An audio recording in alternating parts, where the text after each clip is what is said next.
ലോക്സഭാ തിരഞ്ഞെടുപ്പിൽ മുൻ ആരോഗ്യമന്ത്രി കെ ശൈലജയുടെ സ്ഥാനാർത്ഥിത്വത്തെ ചൊല്ലിയുള്ള സസ്പെൻസ് CPM സംസ്ഥാന സമിതി വരെ നീളുന്നു. ശൈലജയെ മട്ടന്നൂരിലെ സുരക്ഷിത സീറ്റിൽ നിന്ന് മാറ്റി UDF കോട്ടയായ പേരാവൂരിൽ മത്സരിപ്പിക്കാനുള്ള നീക്കത്തിലാണ് പാർട്ടി നേതൃത്വം. PB നിർദ്ദേശത്തിന്റെ മറവിൽ മുഖ്യമന്ത്രി പിണറായി വിജയൻ നടത്തുന്ന ഒതുക്കൽ തന്ത്രമാണ് ഇതെന്ന ആക്ഷേപം പാർട്ടി പ്രവർത്തകർക്കിടയിൽ തന്നെ ശക്തമാണ്. താൻ മത്സരിക്കണോ എന്ന കാര്യത്തിൽ ശൈലജ ടീച്ചർ സംസ്ഥാന സമിതിയിൽ തന്റെ അന്തിമ നിലപാട് വ്യക്തമാക്കുമെന്നാണ് വിവരം. കഴിഞ്ഞ തവണ റെക്കോർഡ് ഭൂരിപക്ഷം നൽകിയ മട്ടന്നൂരിൽ ഇത്തവണ DYFI സംസ്ഥാന സെക്രട്ടറി VK സനോജിനെ മത്സരിപ്പിക്കാനാണ് കണ്ണൂർ ജില്ലാ കമ്മിറ്റിയുടെ തീരുമാനം. 5 തവണ മത്സരിച്ചു എന്ന സാങ്കേതിക കാരണം പറഞ്ഞാണ് ശൈലജയെ മാറ്റുന്നത്.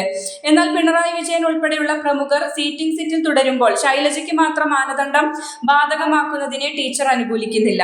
പേരാവൂരിൽ സണ്ണി ജോസഫിനെതിരെ മത്സരിക്കുന്നത് വലിയ വെല്ലുവിളിയാണെന്ന് ടീച്ചർക്ക് അറിയാം. വടകര ലോക്സഭാ തിരഞ്ഞെടുപ്പിലേറ്റ പരാജയത്തിന് പിന്നാലെ പേരാവൂരിലും തോൽവി നേരിട്ടാൽ അത് ശൈലജയുടെ രാഷ്ട്രീയ അന്ത്യത്തിന് വഴിവെക്കുമെന്നാണ് രാഷ്ട്രീയ നിരീക്ഷകർ വിലയിരുത്തുന്നത്. കണ്ണൂർ ജില്ലയിലെ സ്ഥാനാർത്ഥി പട്ടികയിൽ വിപ്ലവകരമായ മാറ്റങ്ങളാണ് CPM ലക്ഷ്യമിടുന്നത്. തലശ്ശേരിയിൽ സ്പീക്കർ AN ഷംസീറിന് പകരം കാരായി രാജനെ മത്സരിപ്പിക്കാനാണ് ധാരണ. തളിപ്പറമ്പിൽ വനിതാ പ്രതിനിധിയായി MV ഗോവിന്ദന്റെ ഭാര്യ PK ശ്യാമള എത്തും. അതേസമയം സംഘടനാ രംഗത്ത് ഒറ്റപ്പെട്ട P ജയരാജനെ ഇത്തവണയും പാർലമെന്ററി രംഗത്തേക്ക് പരിഗണിച്ചിട്ടില്ല. തോമസ് ഐസക്, MM മണി, EP ജയരാജൻ തുടങ്ങിയ മുതിർന്ന നേതാക്കളും ഇത്തവണ മത്സര രംഗത്തുണ്ടാകില്ല.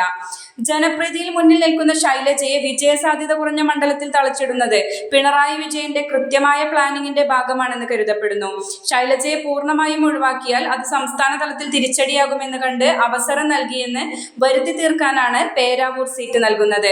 കണ്ണൂർ ജില്ലാ സെക്രട്ടേറിയറ്റിന്റേതാണ് ശുപാർശ. എന്നാൽ മട്ടന്നൂരിൽ നിന്ന് മാറ്റിയതിലുള്ള അതൃപ്തി ശൈലജ സംസ്ഥാന സെക്രട്ടേറിയറ്റിൽ അറിയിച്ചു കഴിഞ്ഞു.